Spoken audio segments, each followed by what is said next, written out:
बातें तो हर तरह की बताता हूँ, लेकिन जो समसामयिक मुद्दे होते हैं, मतलब कंटेम्पोरेरी अफेयर्स, करंट अफेयर्स, मैं उन पे कभी नहीं बोलता। मैं ज़िंदगी और ज़िंदगी से जुड़ी बातों के बारे में बोलता हूँ, और प्यार उसके बारे में तो बोलना ही छोड़ दिया है, क्योंकि लोग जज करने लगते हैं कि मैंने अगर ये बात बोली है तो जाहिर सी बात है कि ये चीज़ मेरे साथ हुई होगी। अगर मैं किसी इंसान की खूबसूरती के बारे में बोल रहा हूँ तो लोग ये अज्यूम कर लेते हैं कि मैं किसी के प्यार में पड़ा हूँ, मैं किसी को चाहता हूँ, तो मैं उसकी बात बता रहा हूँ। मैंने अगर कोई कहानी बना दी कि मेरे साथ ये हुआ, मैंने ऐसा किया, तो लोग ये समझते हैं कि ये मेरे साथ हुआ है, मैं इसलिए बता रहा हूँ। चलिए खैर छोड़िए, आज का मुद्दा है समसामयिक के बारे में। जून 2022, जहाँ पे एक सबसे बड़ा मुद्दा ये है कि जो आपकी सरकारी नौकरी है, जिसमें फ़ौज सबसे इजी माध्यम माना जाता है, सबसे आसान नौकरी फ़ौज की होती है। गांव देहात के बच्चे वो फ़ौज की तैयारी सबसे पहले शुरू कर देते हैं, उसके बाद पुलिस, उसके बाद किसी और चीज़ की, क्योंकि बिना कुछ ज़्यादा पढ़ाई किए आपको फ़ौज में भर्ती कर लिया जाता है। लेकिन अब एक थोड़ी सी तब्दीली हो गई है। तब्दीली ये हो गई है कि आपके सामने कुछ और ऑप्शंस दिए गए हैं, जिनकी वजह से आपकी जो फ़ौज की नौकरी है वो महज 4 साल की रह जाती है। अग्निपथ, अग्निवीर, इस तरह की संज्ञाएं दी गई हैं, इस तरह के नाउन्स यूज़ किए गए हैं। लेकिन उससे एक ख़राब चीज़ हुई है, और वो ये कि लोग भड़क गए हैं। लोगों को ये चीज़ रास नहीं आ रही, लोगों को ये चीज़ समझ नहीं आ रही, लोगों को ये चीज़ पसंद नहीं आ रही। इसीलिए वो लोग विरोध कर रहे हैं, इसके अगेंस्ट में हैं। वो ट्रेनें जला रहे हैं, पटरियाँ तोड़ रहे हैं, बसों को आग लगा रहे हैं, तोड़ा फोड़ी कर रहे हैं, पेट्रोल पंपों को ख़राब कर रहे हैं, क्योंकि उन्हें ये चीज़ पसंद नहीं आई। चलिए खैर, जब अपने पे बात आई तो उनको ये बात समझ में आई। लेकिन पूरे देश में सिर्फ एक ही मुद्दा नहीं है जिस पे कि आपको विरोध करना चाहिए। विरोध के बहुत सारे मुद्दे हैं, लेकिन आपको विरोध सिर्फ उसी चीज़ पे करना है जो चीज़ सिर्फ और सिर्फ आपके मतलब की है।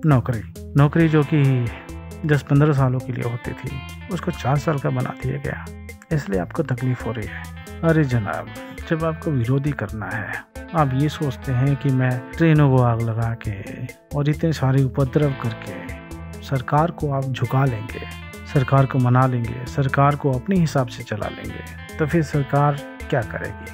फिर तो सरकार आपके हाथों की कठपुतली ही बन गई। मैं इस चीज़ के फेवर में कभी नहीं रहा, क्योंकि सरकार आपके लिए है, सरकार आपके लिए ही बनाई गई है, और सरकार आपके लिए ही करती है। लेकिन हर चीज़ का एक तरीका होता है।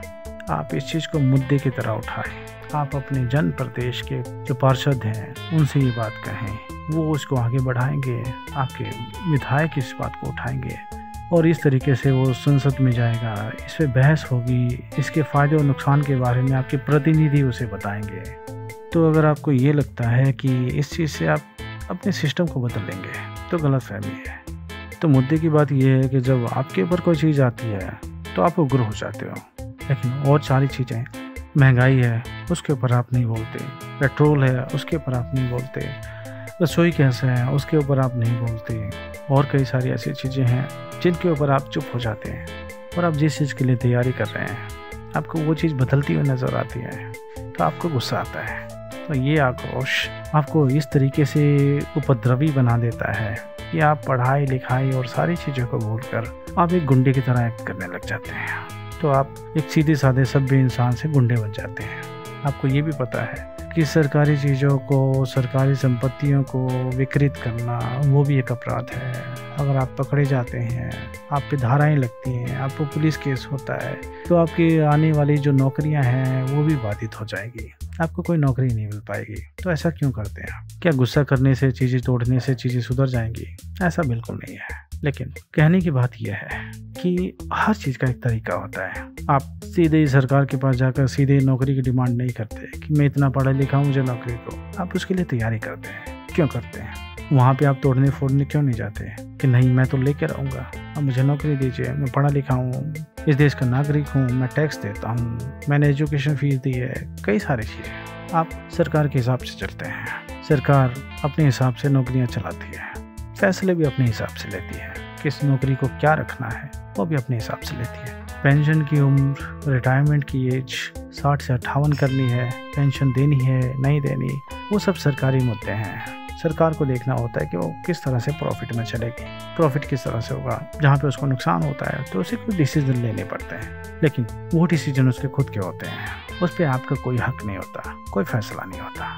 और इस तरह से तोड़ फोड़ के अगर आप किसी के डिसीजन को चेंज करने की कोशिश करोगे तो ये सरासर गलत है। अब सरकारी संपत्ति को नुकसान पहुंचा रहे हो, वो सरासर गलत है। आपने ट्रेन को आग लगा दी, उससे क्या फ़ायदा मिला?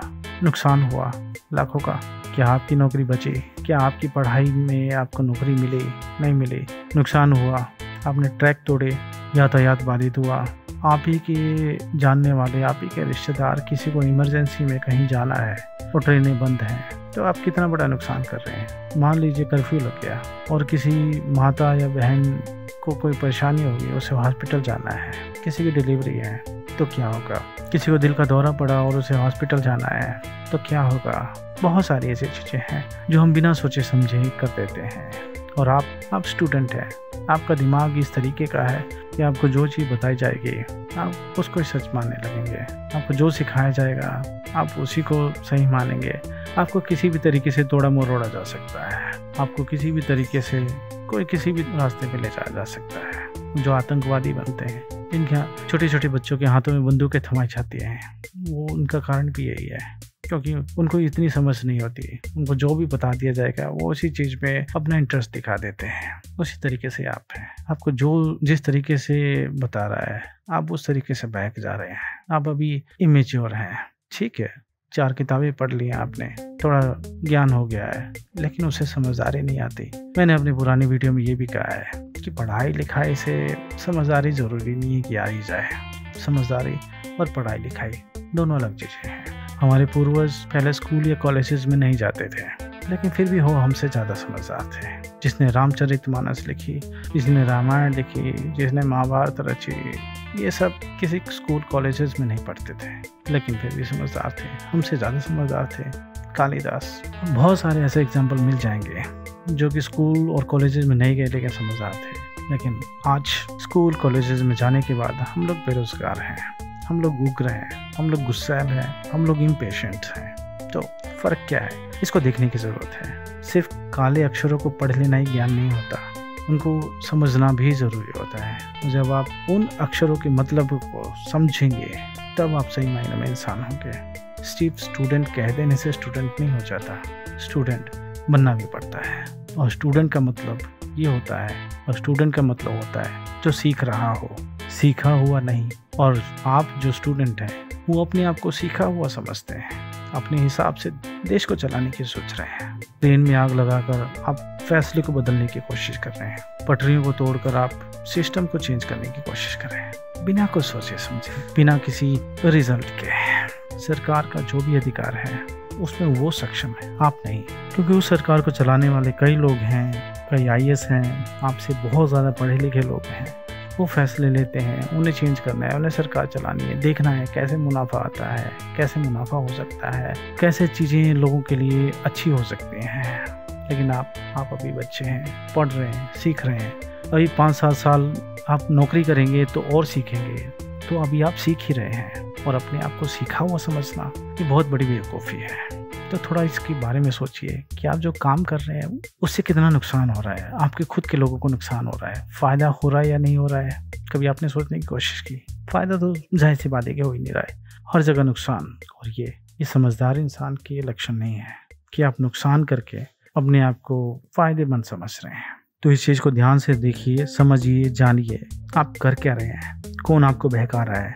जो चीज़ जिसके हक की है उसको फैसला देने का अधिकार है, आपको नहीं। आप सरकार के फैसले के हिसाब से अपने आप को बदलिए, ना कि सरकार को बदलिए। इस बात को गहराई से सोचिए और समझिए। मैं आपका दोस्त हूँ, आपको सही बातें समझाने की कोशिश कर रहा हूँ। समझ जाइए, वक्त रहते समझ जाएं, उसे समझदार कहते हैं, और जो नहीं समझे उसे बेकार कहते हैं। इस वीडियो में अगर कोई चीज़ आपको अपसेट करती है तो आप रिस्पॉन्सिबल हैं, मैं नहीं। अगर ये बात कुछ लोगों को अच्छी लगती है तो इसे शेयर करें दूसरों तक, ताकि अच्छी बात और लोगों तक पहुँचे।